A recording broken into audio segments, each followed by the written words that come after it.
खरं तर हे ढोल ताशा पथक मुंबईच्या खारघरचं होतं. ते थेट पुणे मुंबई द्रुतगती महामार्गाने जाऊ शकत होते, मात्र त्यांनी लेफ्ट टर्न का घेतला हाच खरा प्रश्न आहे आणि हेच आपण जाणून घेणार आहोत. लोणावळ्यातली शिवदुर्ग टीम आता आपल्यासोबत आहे. त्यांनी इथं आल्यानंतर त्या जखमींशी संवाद साधला. काय नेमकं सांगितलं त्यांनी, का ते या मार्गाने घेतले? ॲक्च्युली याच्यामध्ये 42 प्रवासी होते, त्यापैकी दोघे खोपोलीमधले होते.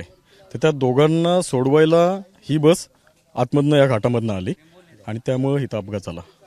काय त्यांची काय परिस्थिती, ती जी खोपोलीतली दोघं होते त्यांची काय परिस्थिती आणि तुम्हाला हे नेमकं कुणी सांगितलं? त्याच्यातले 2 जण इंजुर्ड आहेत, पण परिस्थिती त्यांची आता सध्या स्थिर आहे.